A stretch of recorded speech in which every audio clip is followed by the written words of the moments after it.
the stunning conclusion to Termina.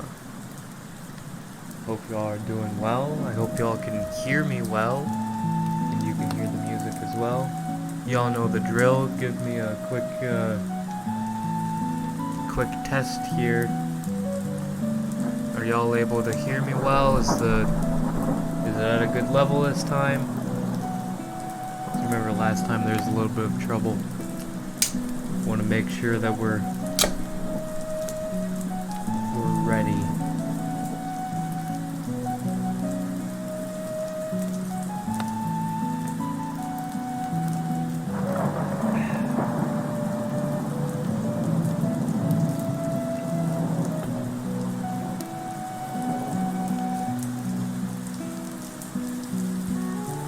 Red Bull Red here, the last one in the package, so hopefully it's enough to get me through the day here.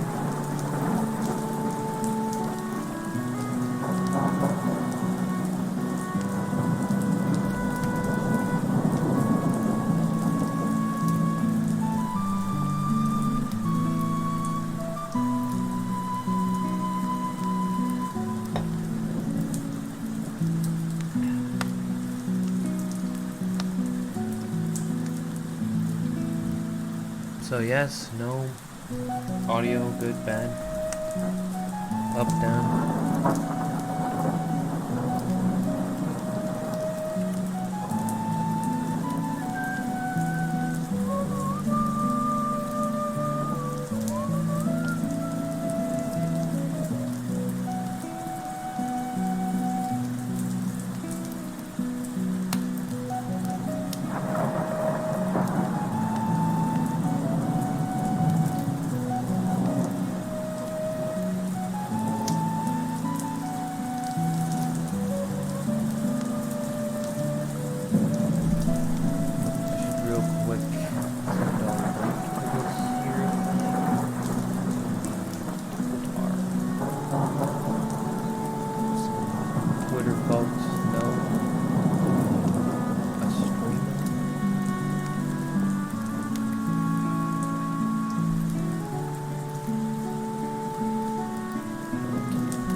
Y'all can hear me, right?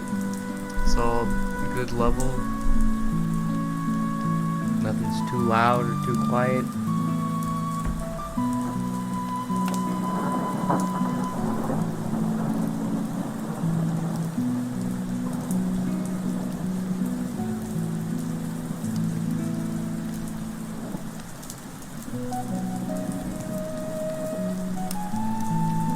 Hello, hello. Let me turn stuff up here.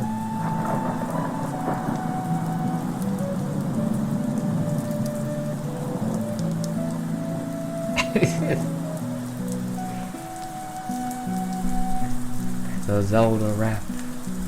The classic. Uh-oh, I'm pretty quiet. Alright, let's see.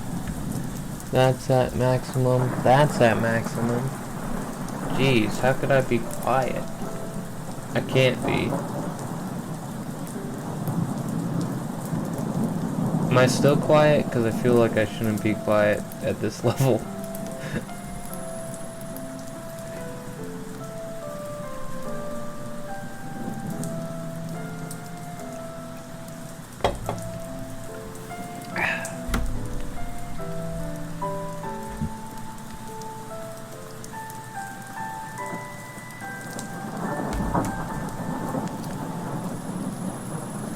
Wait, let me check a second to make sure that this is the right microphone even. Yeah, it's the right microphone.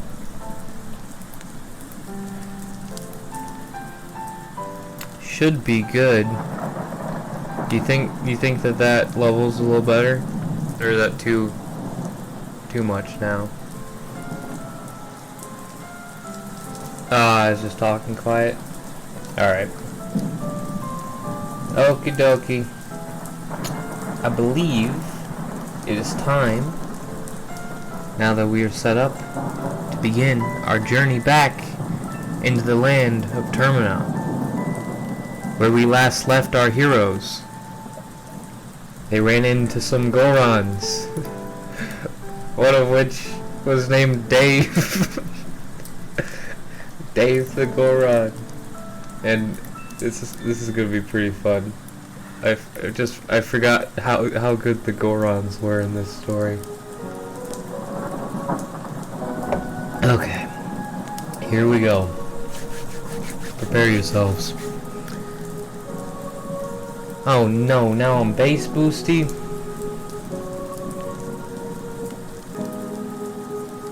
How about now? I bet I'm too quiet now, aren't I? Hello. Mic check. 1, 2. I'm gonna assume that I'm okay because my mic level says it's at like -12 when I talk, so as long as I talk into the microphone and turn that down a little bit, it should be good, as long as I'm not in the red. I think, anyways, here we go. Chapter 12. Too quiet. It's probably good now, isn't it? I just need to talk into the microphone. There's a bit of a lag between what I see from you and what you hear from me, so I can't always tell if you're talking about right now or before.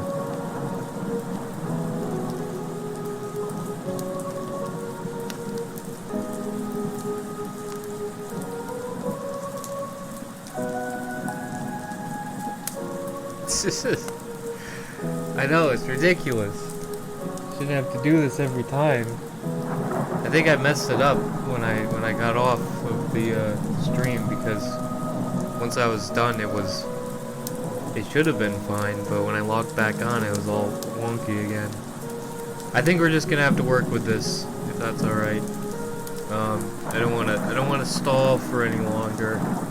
We gotta start working through these chapters. So I'm gonna try and speak directly into the microphone so that it's the right right volume. But I think I'll keep it at this level. I can also turn down the desktop.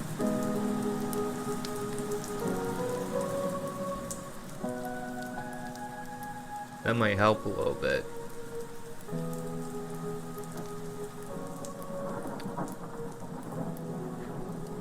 That way y'all can just turn up your headphones.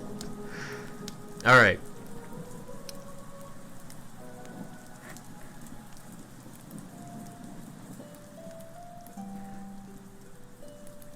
Alright, yep, the music's down a bit, and I think we are ready to begin Chapter 12, Gorons.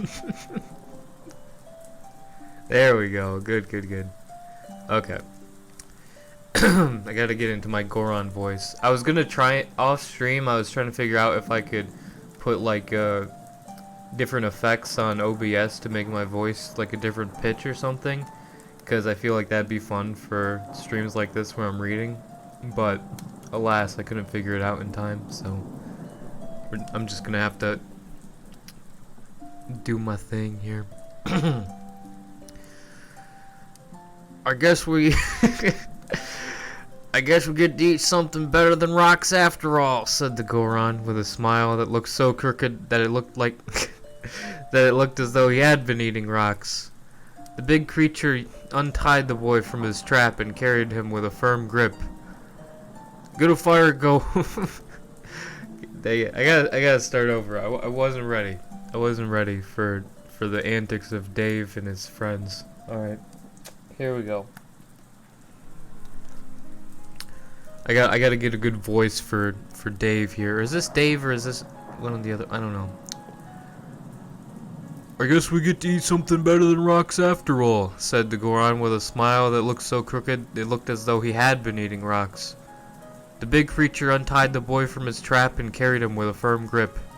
Get a fire going. Our food should be cooked, said the Goron as he sat. These ones do. These ones eat people. Said the Goron as he sat down on a stone sofa that was in front of a cauldron. As the Goron sat down, a couple of them started. As the Goron sat down, a couple other Gorons started a fire beneath the cauldron and began to put in spices. Where are they getting spices in the mountain, bro? The boy was still tightly kept in place by the Goron's hand. He tried to squirm to get out of it, but quickly found that it only made the Goron tighten his grip. Jesus Christ. The Goron was about to put the boy in the cauldron, and when suddenly a voice... Wait. The Goron was about to put the boy in the cauldron when suddenly a voice echoed through the cave. "Stop this at once!" It was John. He had noticed that the boy was missing. "The boy is under my protection," John continued. John, by the way, is lowercase in this. All the Gorons in the cave have gathered. It's not! Okay, all the Gorons in the cave had gathered to where John had bowed. Bowed? Oh, where John was and bowed. Even the leader that had the boy in his fist was on the ground. "I am sorry, my lord. I had no idea," said the leader. "Nonsense, you should be ashamed of yourself," interrupted John. The boy was rather confused with the situation and asked, "John, what's going on? Why are they listening to you?" John smiled and then replied, "Got him out of a fix once." "Got him out of a fix once. It's a long story that I don't have the time nor the will to tell. Anyways, we better get going. Drop..."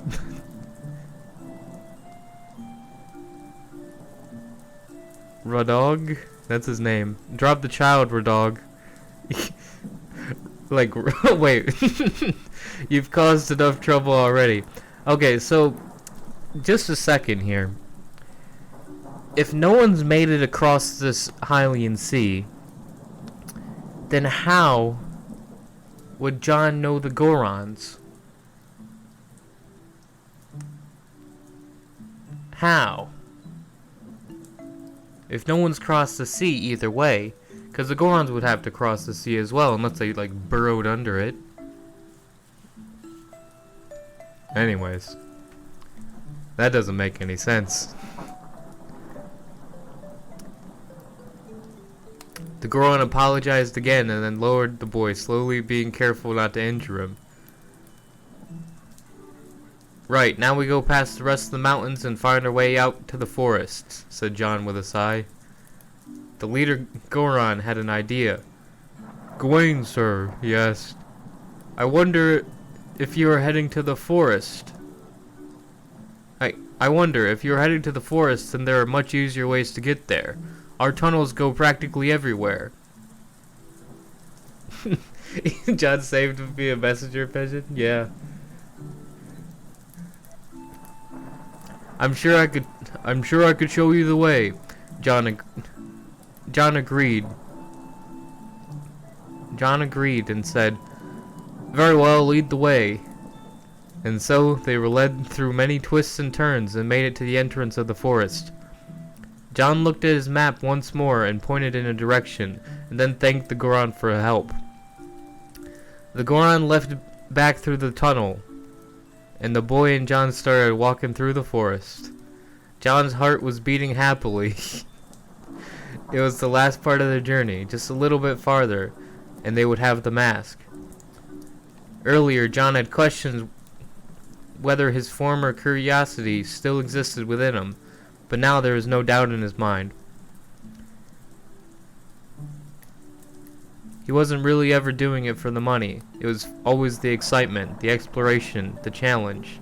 He was ready for anything, and the two of them hadn't slept in days. Now was their chance. They set up camp, but the boy was so tired he fell asleep while he was setting up the fire. He hadn't started the fire yet, but the sticks were arranged in a way that was optimal for keeping a fire. Good to know. It's not sleeping in the fire. John had just finished setting up the tent when he noticed this. He smiled and then carried the boy to the tent where he would sleep. They both slept well and were ready when the morning came. They got up, and after taking down the tent and putting all the supplies away, they started to walk through the forest casually. All was calm and uneventful for the rest of the day, leaving them both time to talk and think. John would brag about all the discoveries he had made and the adventures he had had. He explained how he knew the Gorons and how he had reclaimed their beloved fire emerald for them. As the boy heard this story, he was pondering on one thing, and that was the emerald. He never knew that there were more than the one mystic emerald. Was the emerald like the one that was in Kokiri? Asked the boy. John scratched his head as if it would help him think. Well, it's not exactly the same. You see, there are 5 mystic emeralds spread all across Termina, each with a unique ability. Yours has the power of life. It would make things grow. The fire emerald, however, has the ability to protect the Gorons from their enemies. The problem was that the people who stole the emerald were aided by some Gorons that betrayed their own kind, and of course, I had to return it to them. The emeralds are dangerous, if you ask me. There's too many people after them. Once John had finished saying this, the boy nodded in agreement, and they continued walking as he pondered on what John had said.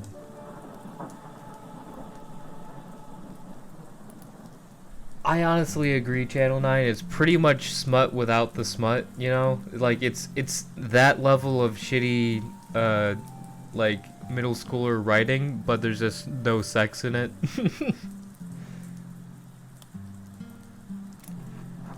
It's just like cucking the readers.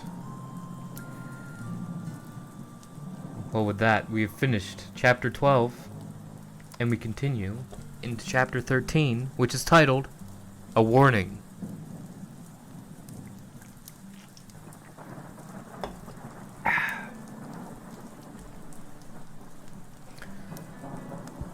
They continued walking and discussing their adventures, and all seemed calm until John looked at the map.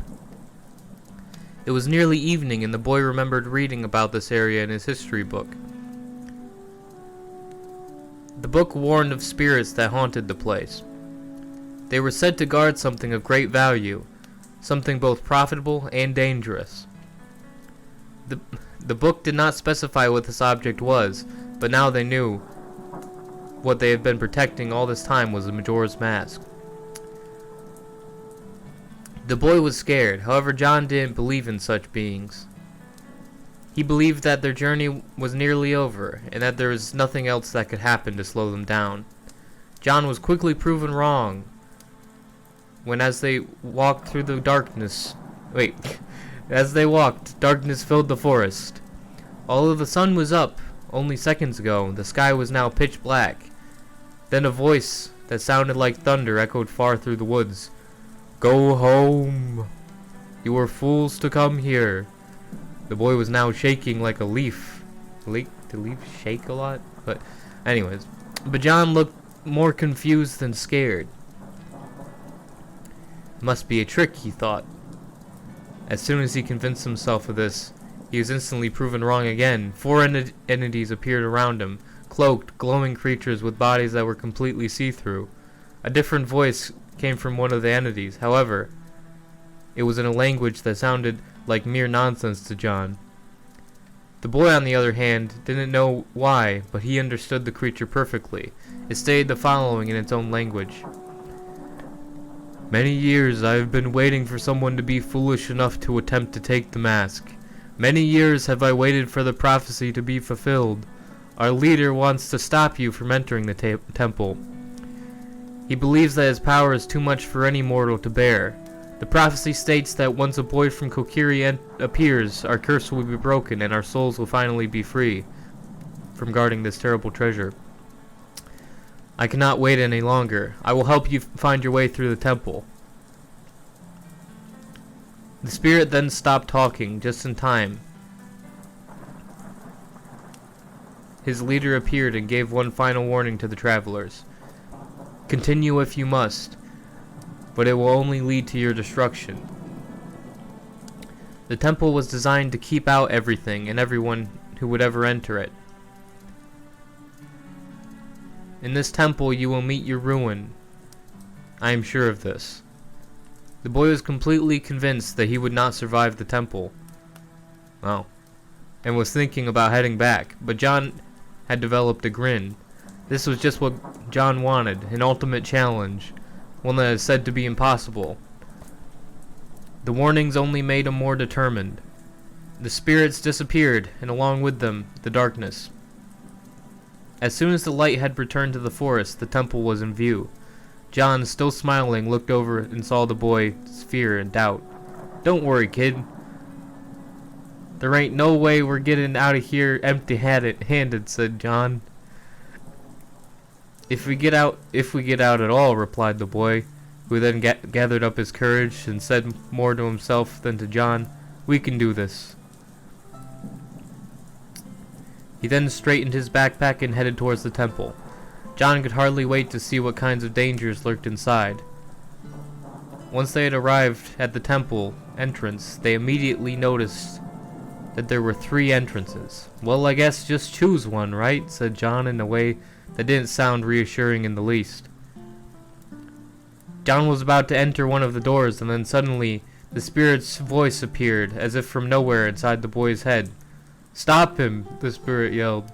The boy did as the spirits had said, and a good thing too, because John had set off a trap that would have completely decapitated him if he would have kept walking. Instead of decapitating him, the blade swung right in front of him, where his head would have been if the boy hadn't interfered. John was startled. Off to a good start. We were really narrowing down the options for entrances, he said, sarcastically. Wait, how did you know there was a trap there? He asked. The boy didn't feel like explaining the spirit, nor did he have the time to.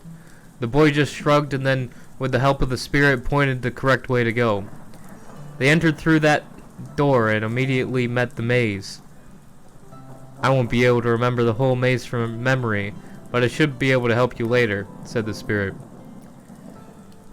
There was only one entrance to the maze, and there was one torch on each side of the entrance.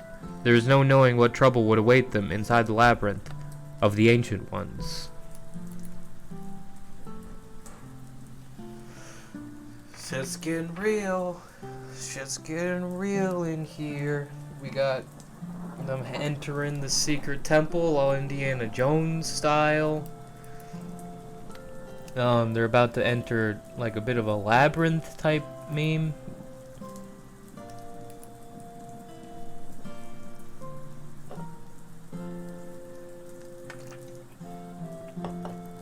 Y'all ever seen the Jim Henson movie starring David Bowie called The Labyrinth? That's a pretty good film. The Goblin King.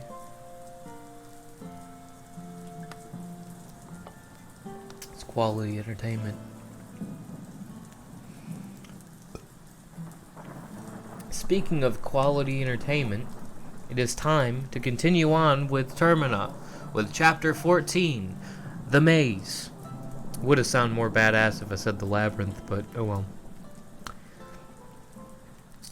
Upon entering the maze, they're gonna fight a Minotaur? I actually don't remember. We're gonna see. We're gonna see. It's been so long since I've read this shit. Or wrote it. And by how many errors there are, it looks like I pretty much only read it while I was writing it. I don't think I did many reading over. Okay. Upon entering the maze, they were met by a series of twists and turns and dead ends. They walked through the maze without knowing which way was best, as is common with mazes. As they walked through the many paths, they actually believed that they were making progress. That was, of course, until they found that they had just been going in the wrong direction all along. John began to talk as he walked. The problem with finding the exit to a maze you've never seen before is that you don't know where the exit is. Really? What insight? I have an idea. It will take forever to find the end of the maze like this. Why don't we split up? Uh-oh. That's never a good idea. The boy nodded as if to say that it was exactly what he was thinking. Okay. You take left, I'll take right, said John, sounding happy with his decision. The boy wandered off to the left of the maze, and after following it for some time came across something rather strange. There was a skeleton on the ground, at a dead end, and it was holding a dagger, and it was dressed like a Kokiri. The boy inspected the dead Kokiri further, only to notice that it was someone he recognized. It was his father. Dun dun dun. The skeleton then moved his hand onto the boy's shoulder. Why? It whispered. The boy was now yelling as loud as was possible. John heard his cries and rushed to help, but once he got there, the boy was fine. John saw the skeleton, but it looked nothing like that of a Kokiri. It was merely a normal, lifeless pile of bones, most likely that of a previous adventurer. I forgot to warn you of one other danger of this place. It has the ability to deceive your eyes. It can make you see and hear things that might frighten you into leaving the temple. John had found a new opening that they hadn't noticed before. He led the boy to it, and they were intrigued to find that it had disappeared. It had just vanished, and in its place was a stone wall, like that of the rest of the maze. The boy thought of the words of the spirit. He then walked up to the place where John said the opening was. He put his hands on the wall to test to see if it was as well an illusion. His hands went straight through the wall, and he was on the other side. John was confused with this. He had never seen such a miracle. He went to try it himself, but he was not expecting it to work. He too put his hands to the wall and went through it. However, because he was expecting to be stopped by the wall, he tripped and fell on the floor. John stood back and caught up with the boy. Stood back up and caught up with the boy, who was now at a new intersection. There were two ways to go, but they both decided to go in the same one in case they met with dangers along the way. So that splitting up thing didn't take very long before they were like, yeah, never mind. This was a wise choice, for after walking for another hour or so in the hall, it seemed to go... This was a wise choice, for after walking for another hour or so in a hall that seemed to go on forever, they came across a fearsome beast. It was troll-like with fangs and armor. It was slow to notice their existence, but once he did, he started swinging a club at them. The creature was twice as big as any other creature they had yet encountered. Well, I assume, except for the giant sea monster that was in the... I mean, that thing was pretty big. I'm pretty sure this isn't bigger than that, but, you know. It attempted to hit them, but the creature was simply too slow. Every time it took a swing at them, they were able to dodge it. It wasn't too hard to get out of the way of the club. However, the troll was guarding the door. They couldn't get past him, even with how slow he was. They had to take him down. The boy taunted the creature in order to get its attention. The beast then swung its club at the boy with high force. The boy jumped out of the way just in time, giving John the opportunity to climb the weapon to get on the troll. John was planning on climbing to the top of the creature to slit its throat, but the troll recovered from his swing quicker than was expected. As the creature pulled up the weapon back to its shoulder, Jesus, it flung John into the air. The boy thought that the plan had failed until suddenly, in midair, John flipped out his dagger, and when he landed on the creature's head, he stabbed it, sending the foul golem to the ground. The boy was surprised by the skill involved in this great feat. John jumped off the troll's dead body and coolly put his dagger back in his sheath. The boy just stood in awe, but when he noticed his jaw was hanging open, he quickly closed it. Well, where to now? Asked John. To the door! You dumbass. That was the whole point.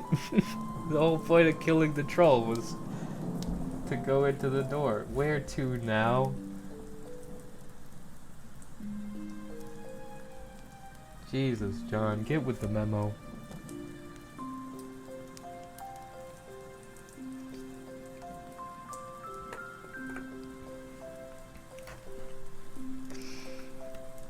I like how John was supposed to be like this badass adventure character when I was writing this, but now he just seems like a clueless fucking goof.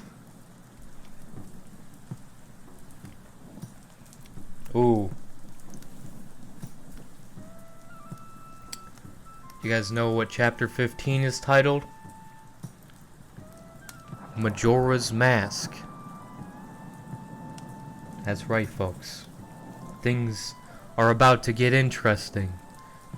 Things are about to get magical and crazy and related to masks. Let me begin.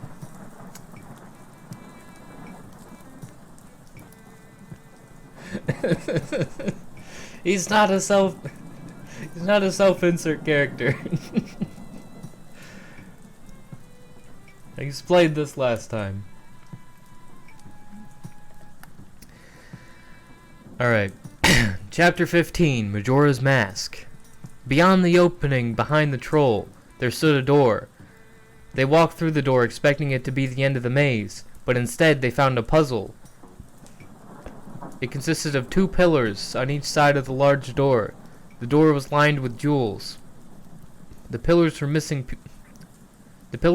pieces from them. Each pillar had 2 pieces that were necessary to open the door. There were also marble tablets that were shaped to fit into these spaces. The tablets were stacked on the ground. However, there was around 30 of them, which would make it difficult to guess the correct ones. This is like one of those baby shape toy things, you know, where you're trying to teach them, oh, you can't fit a square into a circle hole, or a triangle into a square. That's what this is, but only just bigger. What a puzzle. What a puzzle to put at the end of your maze, guarding the most sought after object in existence. Good job, guys. One of the pillars already had one of its 2 tiles in the top left. It had a symbol that looked like a wave on it. All of a sudden, the spirit that had been helping them reappeared in the boy's mind, giving him new advice. The symbols on the stones will show you the way, said the spirit, but before the boy could ask what he meant, the spirit left him again. The boy thought to himself. He looked at the symbols and soon noticed what they were. One resembled a face much like the creature they had just defeated. Some others were a skull, wall, a clock tower, etc. There were many of them that looked like things they had encountered on their journey, but there was one that seemed to glow. It was in the shape of the item they had been searching for. The Majora's Mask. Or Majora's Mask. I think we need to put them in order, said John. In order of things we encountered in our journey, perhaps. Perhaps, agreed John. Wait. Oh, in order of the things we encountered in our journey, perhaps? Asked the boy. Perhaps, agreed John. They tried this, but to no avail. The door did not budge. For around half an hour they sat there pondering the order of the tiles, until John came up with a new idea. The walls were made of stone as well, and there were symbols on them. John recognized these symbols, for he was once taught how to read the language of the ancient tribes. Wait, look at these symbols. Wait, also, doesn't he not know the language of the ancient tribes? Because at the beginning it was like, I don't know what this map says. I don't know.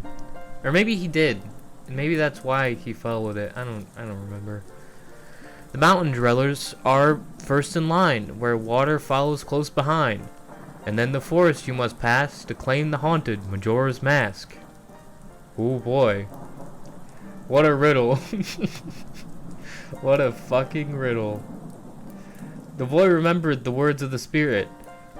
Of course the symbols on the stone will show the way. The walls are stone as well as the tiles.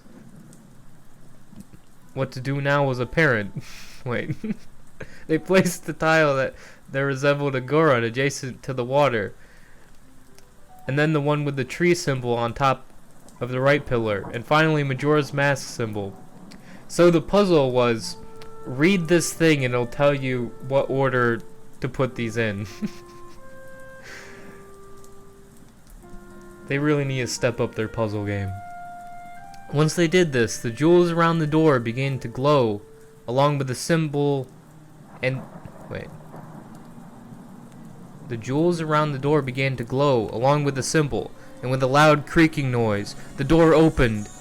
Now all that remained was a final hallway, with walls covered with more markings, warning them not to go any further. However, they did not heed the warnings of the tribe, and they would soon be facing the treasure they sought for so long. As they reached the end of the hall, there was a room inside. A pedestal on which... wait.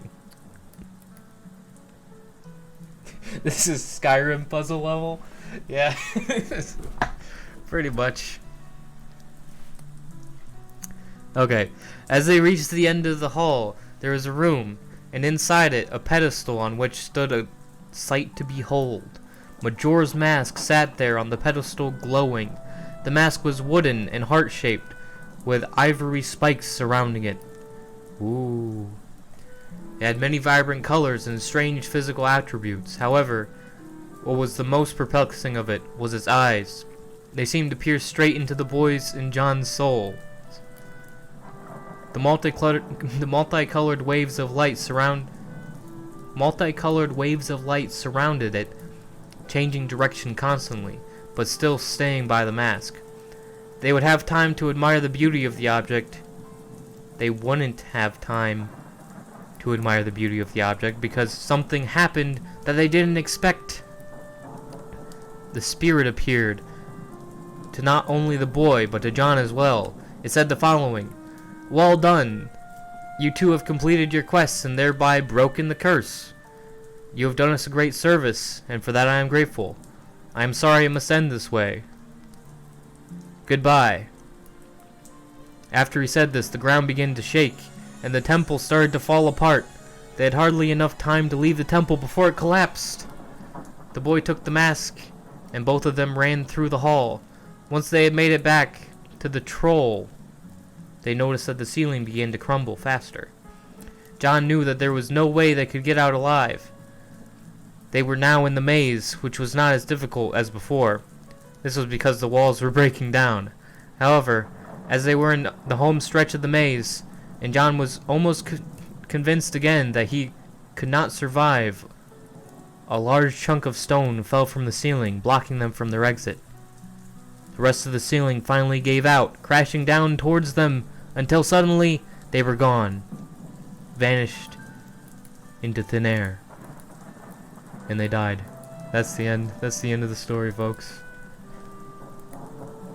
That's what searching for the Majora's Mask gets you. You die from falling rocks. No, I'm just kidding. There's still more chapters left. There's 22 chapters in this. We're at chapter 15. Of course they didn't die, or did they? Maybe I followed different characters. Never know.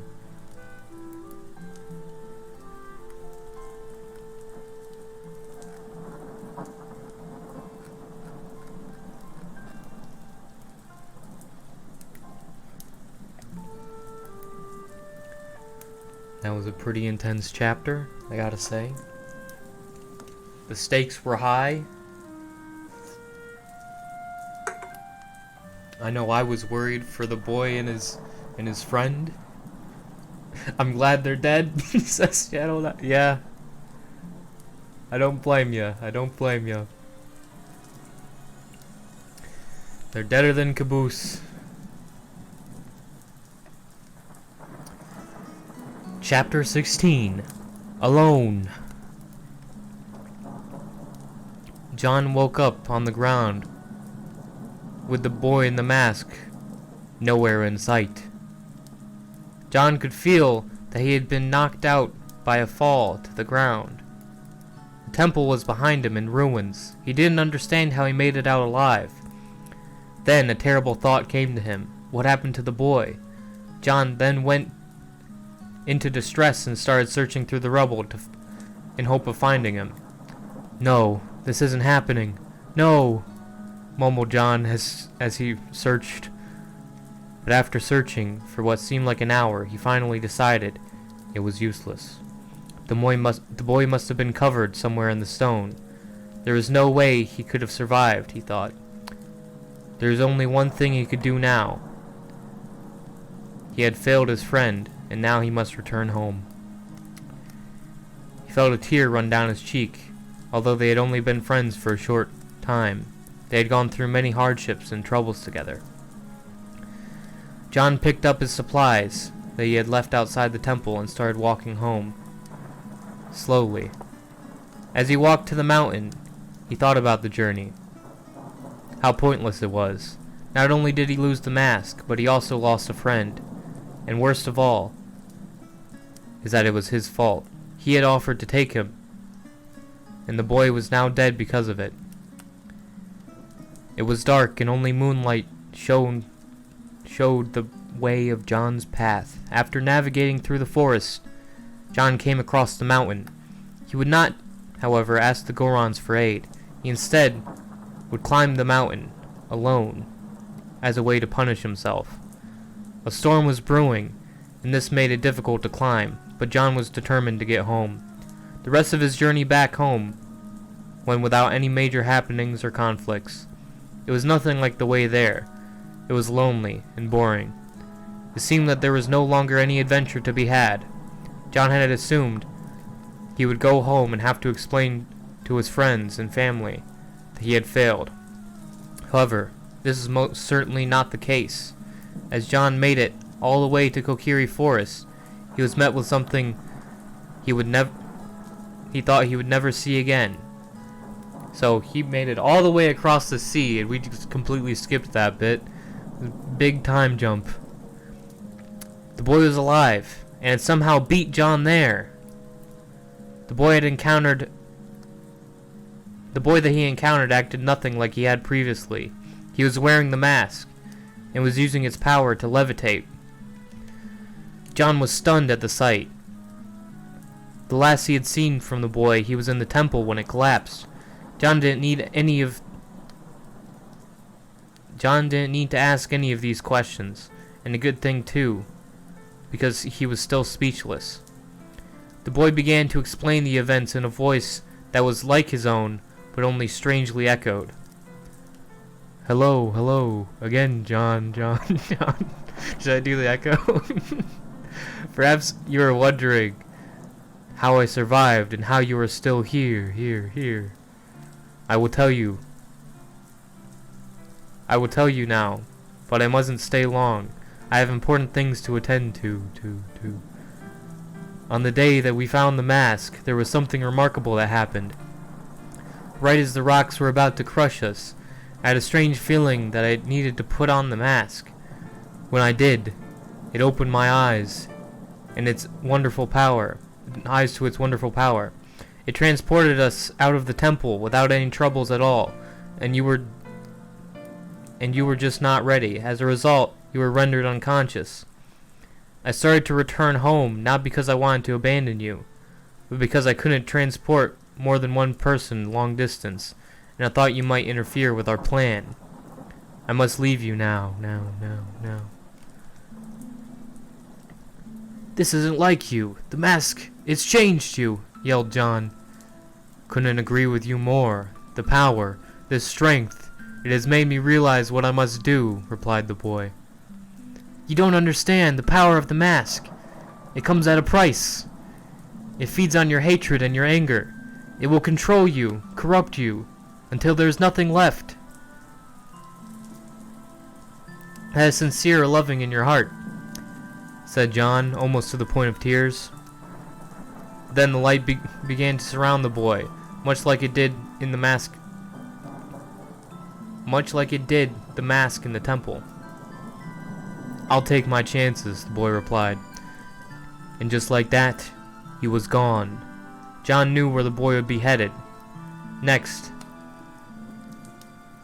he would need John knew where the boy would be headed next. He would need to stop him before it was too late. The boy was going to Gerudo. Dun dun dun. That's right. That's right. It's been leading up to this. A tortured child who has lost his entire village and everyone he loves. And all he's ever wanted. Reading these history books about heroes of the past. He's always wanted to have the power to avenge his family and his village. And now he has it. What will he do? Well, he's going to Gerudo Valley.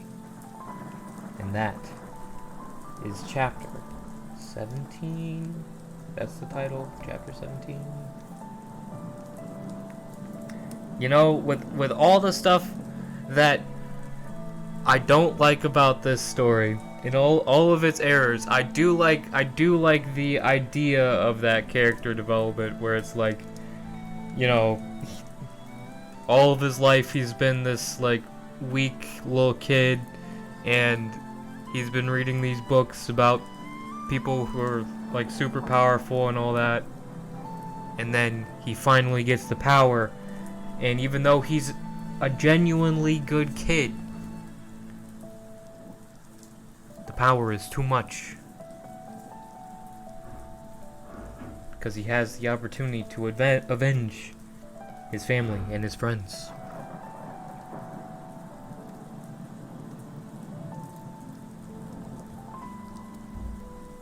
I can't believe he genocides the Gerudo.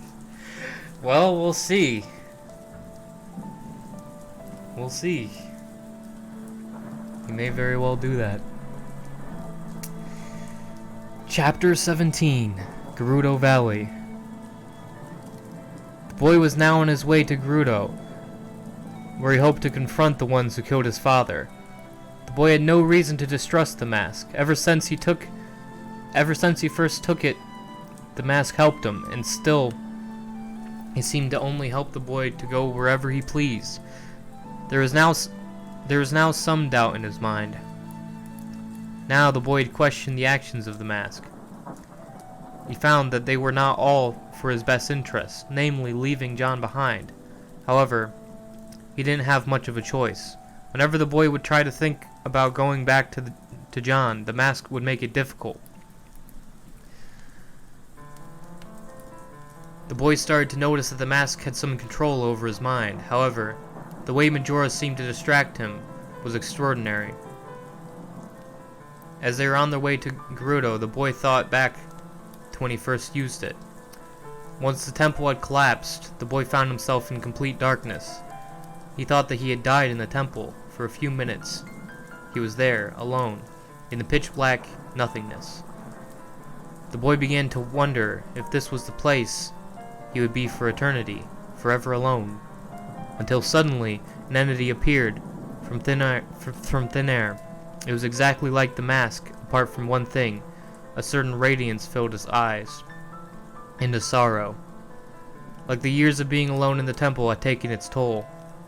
It was a hideous being with long, dark, squid-like arms. It seemed to dangle from its back. It was evidence that this was the spirit of Majora. It began to speak in a voice that seemed to pierce into the boy's very soul. "Welcome. It is I, Majora. I see you have freed me, and in return I will serve you in whatever you may need." The boy was startled by this. He didn't expect the creature to be able to speak, due to its lack of mouth. "How do I know I can trust you?" asked the boy with suspicion. "Please, just let me show you. Here, remember the temple collapsing? I have brought you out, and your friend." There was silence, and the boy opened his eyes again and found himself outside the temple. John had survived as well, but he was unconscious. The boy wanted to wake him, but Majora's voice came back into mind. "See, I have freed you from the temple, just as you have freed me. As I have said, I serve you, and now we must go." The boy didn't want to listen to him, but the words were said so convincingly. The boy agreed, and before he said anything, the mask knew what he was thinking.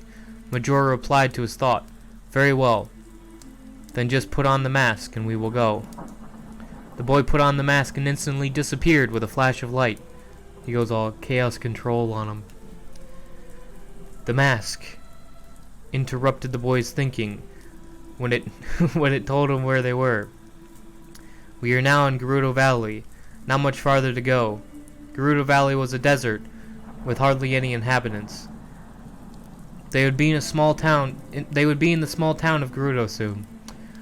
The boy was starting to think that perhaps he wasn't in the incomplete control of his mind. He had ideas that maybe the mask had been controlling him. Just to test this, the boy commanded that they stop for the night. The mask protested, but eventually agreed to avoid suspicion. They stopped at an abandoned shack that was the only building in the entire area. The boy sat down on a bench that was inside the shack and tried to take off the mask. The mask felt like glue. It stuck to his face almost as though it had been bonding with his skin. The boy was able to take off the mask, but Majora didn't leave his mind. He rested, but he didn't sleep. How could he? There was just so much in his mind. What would he do once he found his father's killer? Why had he left John alone? What will happen next? It took him nearly all night, but he fell asleep. Once he was sleeping, he had the same dream he had a while ago. He was suspended in the air above the town with the clock tower in its center. Oh boy.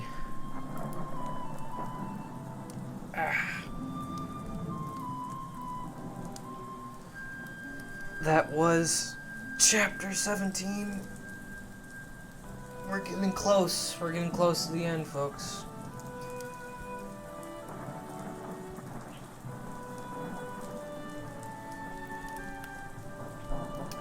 Chapter 18. A New Journey. As the boy slept, John was still moving through the forest. He was running in the hopes of catching the boy before he did something he may regret. John had researched the mask long before he went looking for it. He heard about his history of changing people, feeding off of their anger and making people do irrational things that they normally wouldn't even think about. John was determined to bring the mask away from the boy. After running for a while, John had found himself panting for air. He could see dunes of sand in front of him as far as the eye could see. The sun was rising now, and although it looked beautiful at the moment, this meant the rest of his journey would be extremely hot. He moved through the heat slowly, with great effort. John began to see illusions and mirages, of the most convincing fashion. His face was drenched in sweat, and in the distance he could almost see... Wait. His a well? What? In the distance, I'm gonna try and correct it to what I think I meant. In the distance he could almost see a well, perhaps from an ancient city that had been destroyed. Water was just what John needed after traveling in the sun for so long, but when he went to touch the well, it turned back into sand. Another well was visible, however. It was too an illusion. John would have known better if it wasn't for the dreadful heat that seemed to fry his brain. He went to the other well and experienced the same results as the first. After finding that he would not find water anywhere in the desert, he was broken. He fell to the ground and could hardly move. His eyes were black. His eyes went black, and he lost all hope. It felt like the end. John woke up on a straw bed in a shabby hut. The roof was straw, the walls were wood. And that's it. That's the end of the sentence. Next to the bed there was a stool with a stone cup of water and a bowl of some kind. John tried to get up, but a great aching pain shot at his legs. He groaned at the door. He groaned, and the door creaked open. In walked a villager. Huh? Someone who lived in the desert. He was big and had a long black beard that mixed with his flowing dreadlocks. So basically Hagrid. That's pretty much what I was thinking when I wrote this, I'm pretty sure. It's basically Hagrid from Harry Potter. The villager matched his house. He seemed poor and yet still happy. He had some vegetables and meat in his arms. He smiled. "So I see you're awake. I wouldn't start moving yet, though," the man said. "Sorry, but who are you?" asked John. The man closed the door and put some food items on the table. "The name's Turek. And you are?" said the man, looking directly at John. John Gawain," John replied sleepily. "John Gawain, huh? I think I know that name." He paused and thought for a second, and then remembered. "Wait, you're that famous explorer who found the Firestone. Can't believe it took me so long to remember." John stared in surprise. "So I'm really that famous?" "Yep, you sure are. What you doing all the way over in Gerudo?" "You on some kind of expedition?" asked Turek. "Just got back from one, actually. It went terribly wrong, I'm afraid. My friend and me took the Majora's Mask, but now he's possessed by it. I should have warned him of what the mask was capable of, but it's too late." John had started crying now, and his tears dripped from his face as rain drips from a roof. And Turek, desperate to calm John, began talking in a gentle voice. "Now, this is no time to let our emotions get the best of us. If your friend is in danger, then run after him. At least that way you can say that you tried. You have been through so many trials and dangers. There is no reason to give up now." John wiped the tears from his face and replied, "You're right. It's time." Wait, "You're right. It's time I got going." He got up quickly with a new fire in his eyes.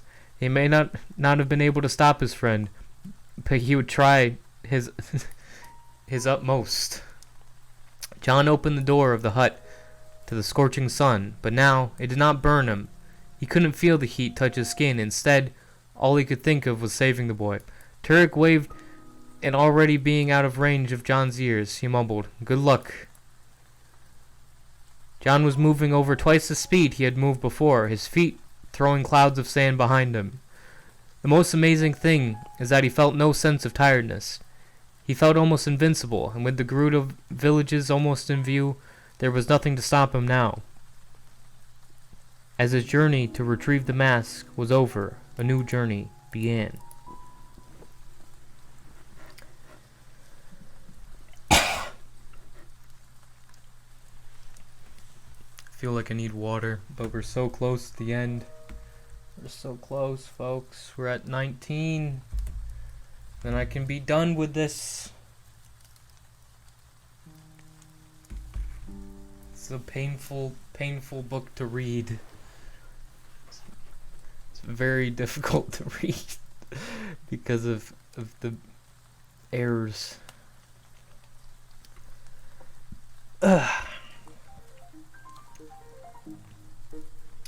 John arrived at Gerudo village.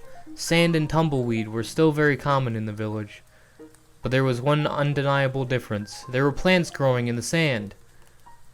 Live grass poked out from the ground, and farmers were at work tending the crops. This was impossible, he thought to himself, until he remembered the Kokiri Emerald had been stolen. This was the reason they even attacked the Kokiri. This was the reason the boy's father had been killed. John knew that he had to find the boy before he was near any soldiers. He heard someone cry out in pain, and John knew he was too late. He ran towards the scream. Between wooden houses and taverns, he found a soldier in an alleyway. The person was injured and holding his stomach that was bleeding. John didn't stop to see if this man was okay. Instead, he kept running, looking for the boy. Then John found the training area, where there were many soldiers practicing with swords and crossbows. The king of Gerudo would be seen overlooking the training area in his throne. All seemed strangely calm until a sudden flash of blue light, a cloaked figure appeared. Then the slice of a blade. Then the cloaked figure disappeared with another flash of light. All this happened in less than a second. A soldier fell to the ground and everyone began to panic. They didn't have much time to react because another flash of blue light occurred. The cloaked figure kept appearing and disappearing until all of the soldiers were on the ground, injured. It looked almost as though the figure was going at the speed of light. The figure teleported himself to the balcony, where the king sat confused. The figure took off the hood of his cloak and revealed himself. It was in fact the same boy from Kokiri that John had met on his journey to the mask. The boy had the mask on his side and his eyes were completely black. He had his father's dagger in hand and held it directly above the king, who was now trembling. "Stop this madness!" Oh, I was trying to do a thing for the king, but I guess that's John who's saying that. "Stop this madness!" cried John. The boy turned his head to John quickly, his eyes still pitch black. "I must do this. Can't you see? This man is responsible for the death of my father and the entire village. He deserves to die," said the boy, tears running from his face. "There is no reason for more death. When one person dies, something worse will take his place. Your guilt. You can never go back and change what has happened to you, but you can at least stop more death from coming to pass." John yelled desperately. "Listen to him. I'll do anything," said the king, who was still shaking. "He's right. I can't do this, Majora. Take me away from this place now." When Majora protested, "You must finish this. He is the man who sent the soldiers to destroy your entire forest. You must end this." "Take me away now," the boy repeated, and the flash of blue light filled the place where the boy was a second ago, and he was gone. When the boy reappeared, he found himself outside a stone wall. It was dark, somehow, despite it being midday a second ago. He was still crying from before. "You are awake," said Majora. "You had your one chance and you failed," he continued. Majora then calmed his voice. "Look, I've only ever tried to help you do the things you once could not do. The world has been so cruel to you, and now it's time to fight back. There is no time to be ethical or righteous. We must act now." The boy saw that the drawbridge was closed, so the mask teleported him into the town center. The boy could see houses and markets illuminated only by torchlight. He couldn't believe his eyes. He was on the very clock tower he had dreamt about. He was in North Clocktown. The moon shined over the town with its soft light, and everything seemed calm and quiet until Majora's voice echoed through the boy's mind. "You lack the strength to do what needs to be done. Now I must do it for you," said Majora angrily. "All men in this world are deserving of punishment in full, for all men are worthy of death." Then the boy was lifted up above the clock tower, and like his dream, he was suspended in the air, not able to move. What came next was the pain in his chest. It was even more excruciating than he had remembered in his dream. It felt like 100 needles had pierced his skin. He had a great cry of pain, and instead of the town catching ablaze, something rather strange happened. The moon that was looming over the town was getting bigger. It was getting closer until it was directly over the clock tower. The boy was still under extreme torment when Majora began to speak. "I now use my powers for the destruction of this world. Such evil and suffering cannot be tolerated. The race of man has been burdened with this... The race of man has been burdening this place for far too long. Now I will consume the world like a fire consumes a forest. I will consume, Consume everything. I will wait 3 days to ensure that there is a chance that men might make peace with themselves and the rest of Termina. The pain had left the boy, and now he was just floating there. Everything went black. The boy found himself in the same place he had found himself when he first touched the mask, in endless darkness. It seemed Majora had locked him away in some dark place of his mind, so that he couldn't interfere. The boy wondered why he had even ever listened to the mask in the first place. He was so foolish as to believe the being most known for being untrustworthy, and now he had endangered the whole world. In only 3 days the moon would crash into Clock Town, and it would turn to flames, just as in his dream. It must be stopped, he thought, but how? But how indeed? That is the end of chapter 19. We have 3 chapters to go. We have chapter 20, we have chapter 21, and chapter 22. If you'll excuse me, I need to grab a glass of water. But I will return very soon, and I will knock out these last 3 chapters. Things are coming to a good conclusion, I'd say. The stakes are high, them being the entire world.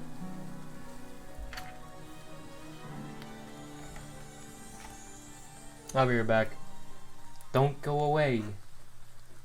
Don't change the channel.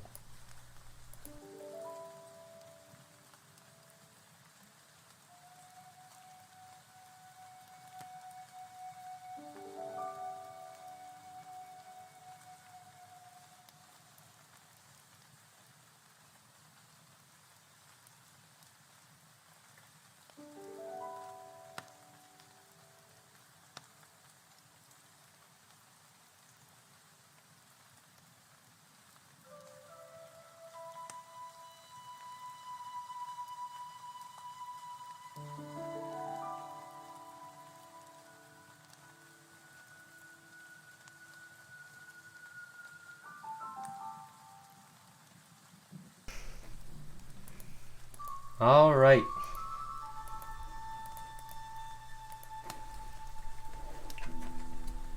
We are back and ready for chapter 20.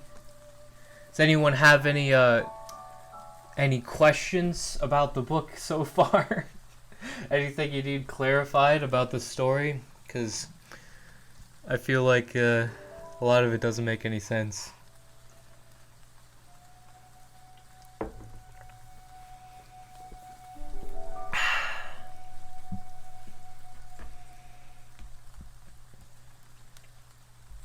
I'm trying to give myself a little bit of a break so my mouth can be ready to talk for another 3 chapters. So I figured I'd switch to Q&A mode for real quick.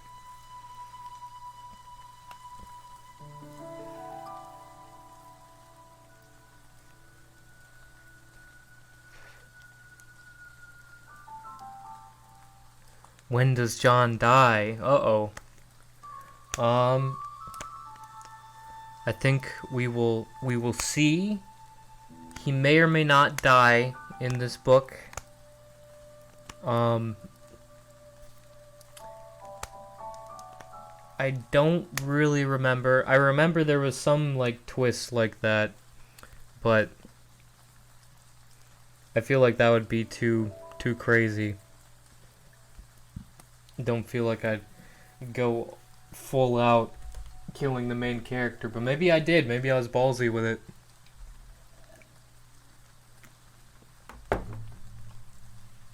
Alright. Feel free to put any more questions in there. I'm going to start the chapter, though. I feel like I'm pretty ready. I think we're making a lot better time with this second half here. The last one was like almost 2 hours, and we only have 3 chapters left, and we're at 1 hour and 9 minutes, so we're definitely making better time. Chapter 20, Dawn of the First Day. It was the dawn of the first day. Only 72 hours remained until the world would be destroyed. John, however, did not know this. He thought it was strange that the moon could be so easily seen in the daylight, and that it seemed to be closer. But word had not yet reached him that the end was nigh. John God damn it, Channel 9. It doesn't. Just because he has tentacles doesn't mean there's gonna be smut. John did know nothing. Wait. John did know one thing, and that was that if he didn't convince the boy to get away from the mask, something bad would happen. John went to leave Gerudo and seek guidance from a scroll keeper. Perhaps there he could find information on how to disable the mask. John wasn't able to leave right away because the king of Gerudo was convinced that John was an associate of the boy who killed most of the military. John insisted that he was trying to stop him, but the king didn't listen. The way you spoke to this boy, it was as if you were once friends, is that so? Asked the king in his courtroom. Yes, that is true, but John was going to defend himself, but he was interrupted. And you have been friends for several months, is that correct? Yes, this is also true, answered John. Then you are guilty, and so you must be punished. Take him to the dungeon. Apparently you're just guilty by association in the Gerudo bit of law. If you're friends with a murderer, you get sentenced to prison. The king thundered. Take him to the dungeon, the king thundered, and 2 guards took John by the arms, and with a tight grip led him down to the dungeon. They walked down several halls and stone staircases, past wine cellars and other storage rooms. When finally they made it to the dungeon, John could see several others sitting in their cells. An old man who looked as though he hadn't set... He hadn't set for a month, rattled the prison bars and pleaded for freedom. In another cell sat a muscular man with no shirt and a long black beard and a mustache. His expressions didn't change. He just stared at the wall. And in the last cell was a young man around John's age who was in pretty good shape given his current situation. I don't know why I'm talking about what good shape they're in. This person was busy marking off the day on his wall. No, don't do it, Channel 9. Don't say it. There are many markings on this wall that seemed to mark how long he had been in prison. The guards opened an empty cell and shoved John into it. He fell to the floor, which was rock solid. Or solid rock, rather. The man in the cell next to him was the one who was in the best shape of them.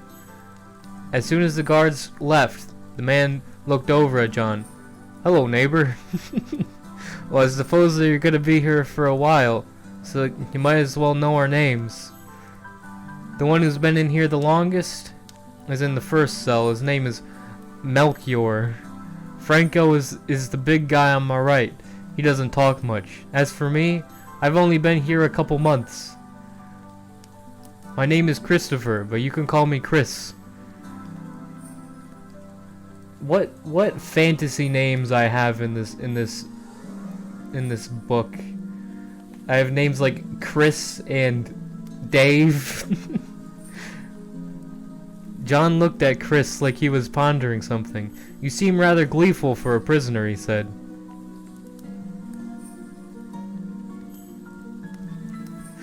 No. Christopher made a puzzled face. Well, don't you know? None of this matters. It's the end of the world, he answered. What? Asked John with surprise. Yep, I've heard the guards talking. It's just 3 days the moon will crash into the world. John was stunned. But how did this happen? What caused it? He asked. Well, no one knows exactly what happened. At least that's what the guards said. But there's been rumors that an ancient evil has awoken and has started using his power to destroy mankind. Chris responded. The mask must have been responsible, feeding off of the boy's scarred life and his hatred towards others. I know what happened. It is all my fault. I need to stop it, said John, more to himself than anyone else. Well, we better get started on a plan. To be honest, I don't want to be here until the end. I would at least like to see it happen or try to stop it, said Chris. I've got a plan, said someone in a deep... I've got a plan, said someone in a deep voice. Who was that? John thought to himself. John and Chris both looked to where the voice was coming from. It was Franco. Chris was surprised as well. Throughout all the days he had been there, Chris had never heard him speak. What? Said Franco. No, what? Said Franco, then resumed. Anyway, the plan involves all three of us, he whispered. He whispered the rest of the plan so the guards wouldn't hear. Then they were ready. Melchior started shaking the prison bars again with all of his might and was yelling for the guards. The cells were separated only by metal bars, so any one of them could fit their hands through. The two guards walked into the room. Shut up, will ya? Said the guards. We ought to teach this old man a lesson, said the other, getting out the key.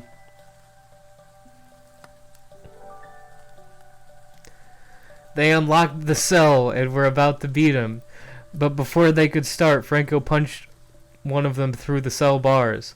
The guard went flying back and dropped the keys.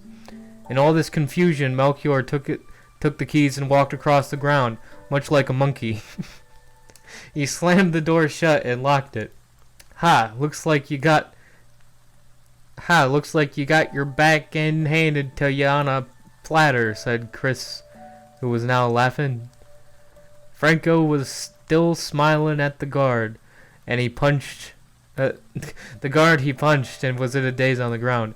Melchior jumped gleefully to each of the cells, unlocking them one by one.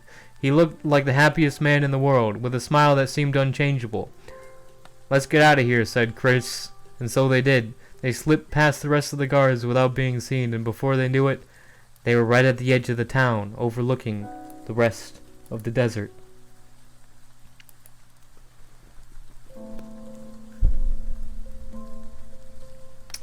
Chapter 21. Dawn of the second day. Oh boy. After this, there's just one more chapter. Shit's getting real.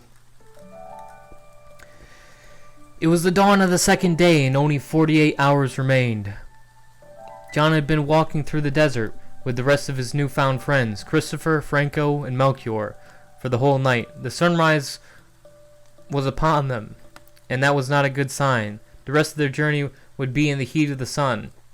Melchior always seemed frail and weak, but now, after walking non-stop for hours, he looked like he'd nearly exhausted all of his strength. He fell to the ground. There was no way he would make it the rest of the journey. Franco picked him up and put him on his shoulders.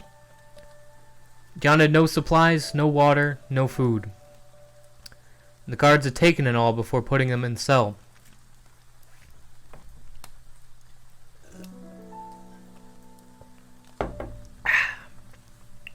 As they continued, they couldn't help but wonder how much time they had left. At the same time, the boy was still trapped within his mind. His consciousness could move inside this place, but he was not able to control his real body. If he closed his eyes and concentrated hard enough, he could see his real self and knowing what Majora was doing. He could see where he was, but only in third person, as if he was detached from his own body, watching his life happen without him. He was in Clocktown still. Majora had been moving him several places within the town. He was still wearing the mask. He hid behind walls and buildings, listening to the conversations of the worried civilians. The mayor of the town was inside a meeting room, along with the rest of the council. Majora was watching through the window. Your lack of faith disgusts me. We have a celebration. We had a celebration year after year, and now you tell me we should cancel it? Have we Have we no one brave enough to face the threat? This should be taken care of long before now, said the mayor harshly to a skinny man who was trembling uncontrollably. But the chance do we but what chance do we have against a creature who can cause the very heavens to fall to the ground? Another man asked, who was sitting at the table. How do we even know if it will fall completely? So far it's only been moving slowly. Who's to say it won't just stop? Replied the mayor. The boy was suddenly back in the emptiness, and this time he could hear Majora's voice. Do you see how they deny the truth? How they ignore what is right in front of them? Soon they won't be able to ignore it. It will consume their houses in flame and stone, and the world will start anew. The town faded to blackness, and the boy was still in his mind. Majora noticed that the boy was able to see through his eyes. I know that you have been watching me. You have a strong will, but I must not let you interfere. The blackness was gone, and the boy was in his village. It was not destroyed, nor were the people in it. It was as if nothing had ever happened. Welcome to your new reality, said Majora with a laugh, directly following. It's not what I said. It's not what I said, Channel 9. I may be dyslexic. Now that he was in his village again, the boy wondered if maybe his father had survived too. He knew this place by heart and found his way to his house with ease. He walked into his house only to find that it was empty. He went to his room and sat on his bed. He looked under it, where he kept his book, and flipped through the pages. The sun shone through the cracks of the wooden house. The straw roof was somehow not burnt to ash from the attack. In fact, nothing was damaged at all. The boy heard the front door creak open. In walked someone he never thought he would see again. It was his father. Where have you been? Asked his father. The boy tried to answer, but instead his jaw dropped in awe. How could this be? Well, anyway, we need to get going, and take the book with you, said the boy's father, walking out the door. The boy ran to catch up with him. He was walking out into the village. He suddenly stopped and grabbed the boy's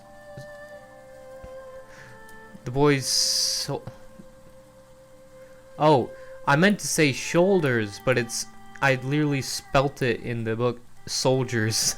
Grabbed the boy's soldiers to ensure he was listening. Listen to me, my son. Don't be fooled by this illusion. It is only another place in your mind. The village that you see and the people that are here are merely a part of your memory. Even me. The boy wasn't completely surprised. It did seem too good to be true. The only reason he hadn't been questioning it earlier was because he wanted to believe that his village was still standing and that his father was still living. The boy nodded to show that he understood what his father was saying, but he also began to cry. You must stay strong. It is dangerous. It is dangerous to go alone. Oh no. Fucking references. Said his father, and he handed his dagger to the boy. I will help you escape this place, and with luck, you can defeat Majora once and for all. This way, continued the boy's father, pointing to the forest exit. As they walked, the people of the village begged them to not leave. They continued walking, and the faces of the villagers became angry and started to chase them. Come on, quickly, said his father. And soon, they stepped out into the village. They were suddenly in the desert. You remember these places only well enough to sustain a certain part of them. This is why we are transported to opposite spots on the map. We have to find one that takes you to Clock Town. That is where you can face Majora, explained the boy's father. As they walked through the desert, the boy didn't feel like he was ever going to be strong enough to face a creature as powerful as Majora's Mask, but he would have to try. Well, it's been a good ride, folks. We are at chapter 22, aka the final chapter. no relation to Brendan Review's final chapter.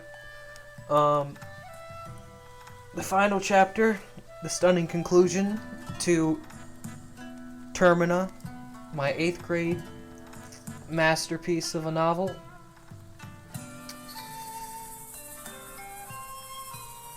I'm gonna take a quick sip.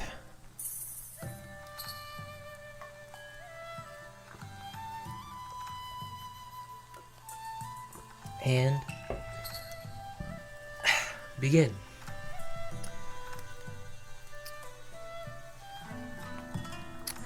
Chapter 22, Dawn of the Final Day. It was... John finna die. Maybe. We're gonna see. It was now the final day, and only 24 hours remained. John and his friends had been journeying through the Gerudo Desert for days, and now they were close enough to see Clocktown.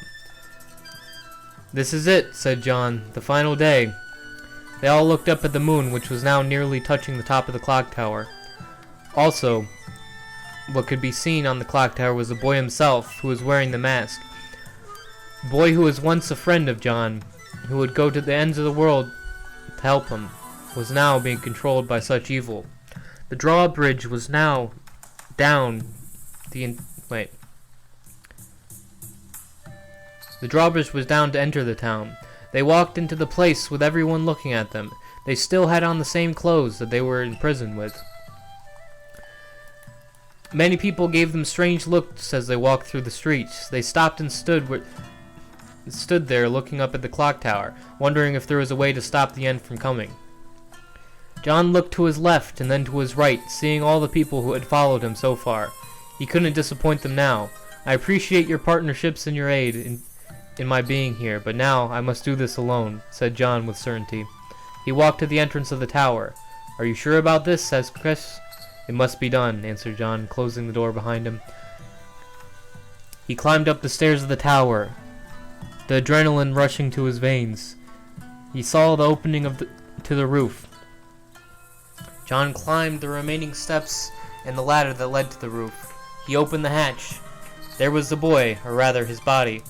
He was wearing the mask, and therefore he was no longer in control. He levitated in the air, leisurely. "Don't do this. If you are still in there somewhere, then stop this," yelled John from the roof, which was flat and circular. Majora laughed unpleasantly. "Ho ho ho. The boy that you once knew is no longer a threat to me," said Majora. "I will stop you," said John. Majora laughed again. "Look at the sky. If this is something that can be stopped, then just try and stop it." Meanwhile, the boy was still journeying with his father through the desert, looking intently for some doorway or portal of some kind to enter the town. A sandstorm had picked up. It seems Majora had noticed your absence from the village. He knows what you were trying to do. As of now, Majora can only slow you down. If he were to kill you, then he would be forced out of your body," said the boy's father, yelling over the wind. "But why doesn't he leave my body? He is powerful enough, is he not?" said the boy. His father could hardly be heard over the wind when he responded. Yeah, that is the dialogue from the game. I did that multiple times in this book. I was trying to incorporate a little bit of dialogue from the game into it. Some of it less subtle than others. His father could hardly be heard over the wind when he responded. "The only way that we can stop him is if we defeat him before he is at full power. He uses your hate and anger to fill his power. If he reaches his full potential, he won't need you anymore." The boy wondered what would happen if Majora were to just leave him. Would he stay in the desert trapped for eternity, or would he return to his normal self? None of this mattered, though, because if Majora had left his mind, the world would still end. "Right here," said the boy's father, pointing at a spot in the sand.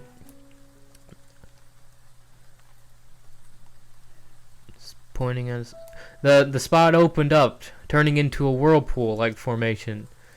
The sandstorm was no longer throwing sand up at them. The boy's father took this opportunity to bid him farewell. I cannot follow you. I cannot follow you any further. You must continue on. I won't leave you again, said the boy as tears dripped from his eyes. You must face the fact that I am gone, and there is no way for you to bring me back. Whenever there is a meeting, a parting is sure to follow. However, that parting need not last forever. Whether a parting be forever or merely a short time, that is up to you. If you only keep me in your heart, I will stay here for you. He put his hand on the boy's shoulder. Now go and fulfill your destiny. The boy hugged his father, knowing that this was the last time he would see him. He jumped into the whirlpool of sand and instantly transported to Clocktown. It was just like in all of his dreams. It was torch-lit and empty. Despite not being told, the boy knew exactly where to go. He opened the door to the clock tower and climbed up the stairs to the roof. The clock struck 12 midnight, and just as his dream, the world was set ablaze. Yeah, it's more game dialogue. The ground crumbled and everything fell into emptiness. The boy saw the pieces of land float by him as well. The boy saw the pieces of land float by him as he fell. The thing in the center could still not be seen until he got closer. He fell farther and farther until he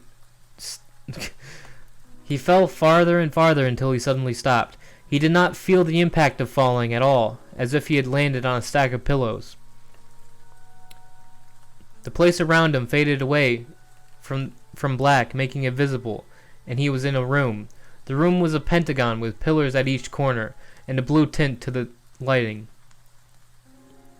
Two eyes appeared in front of him, then the rest of the mask. But instead of just the mask, an entire body formed around it. The mask must have been 5 times its normal size, and it was being worn by this creature, a hideous being with two whips, and was extremely larger than the boy. So a challenger approaches, someone so weak and so small, he could never save anyone. What hope do you have against my power? You will be defeated today, Majora. I may have been weak in the past, but now I am ready. So be it, said Majora. The boy got out his dagger his father gave him, and before his eyes it became a full-size sword. You don't think I would let you face me with only a dagger, did you? I want at least somewhat of a challenge. Majora started using the whips that were in his hands. Whenever they hit the ground, regardless of where the boy was, he could feel the air push him back. Majora started to laugh as he did this. The boy dived and dodged the whips with precision. He was actually getting closer to Majora himself. Eventually, he got close enough to attack the creature. He sliced at its legs with his sword. The creature was so tall that he had to climb up it with his sword to get to his head. Majora was about to throw the boy off of him, and suddenly the boy gave a battle cry. There was a slicing noise, and then silence. The boy had stabbed Majora from the back of his neck. Instead of blood, a black smoke exited the wounds, and he fell to the ground. This was much easier than he had thought. Majora was defeated nearly no time at all. Fool, said Majora. You honestly thought you could beat me so quickly? You see, I am in your mind, and I know what brings out your anger. You have fallen right into my trap. Now I have enough power to leave this wretched body. Uh-oh. John could now see the mask levitate and remove itself from the boy's body. A puppet that can no longer be used is mere garbage. This puppet's role has ended. John looked in awe as the mask moved up towards the moon and then disappeared. The moon started to move faster. These were the final minutes. John went over to the boy and tried to see if he was okay. An ocarina was strapped on his belt, and it oddly began glowing. John touched the ocarina and everything went black. He found himself in a room with a young woman in royal clothes. There isn't much time, she said. The ocarina. You must use it. There is no time to explain now. You must play the Song of Time and go back to the first day. You must save Termina, for you are the one that the legends speak of. You are the hero of time. John was back at the roof of the tower, and he knew what he had to do. He took the ocarina and began to play it. He didn't know how to play the instrument, but somehow he just did. They both vanished from the roof. The moon still fell, and the town caught fire. Majora's laughs filled the air. You've met with a terrible fate, haven't you? And that is the end. That's it. It was setting up for a sequel. I feel like I've cucked the readers of a satisfying ending. But that's literally it. That was Termina.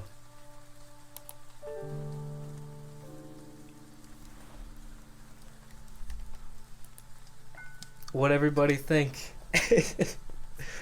Am I gonna get some sort of literary prize?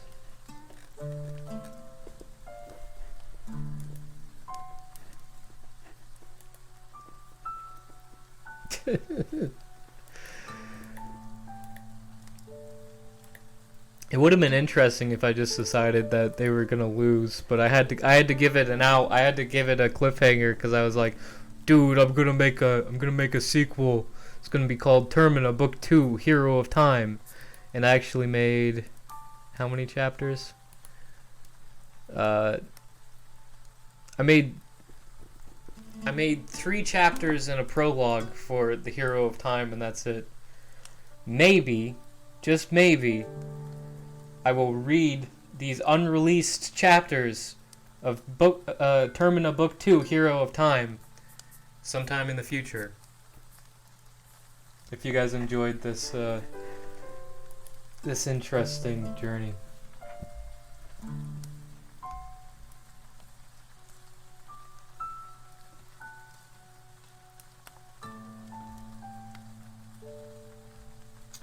Well,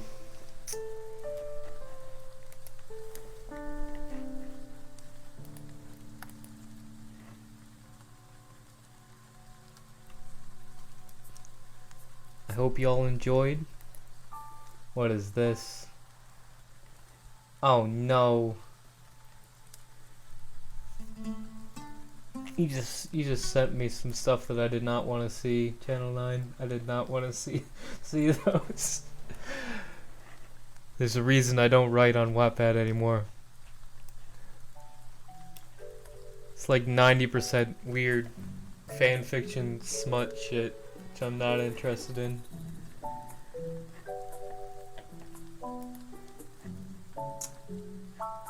But yeah, my friends, that was it. That's the end.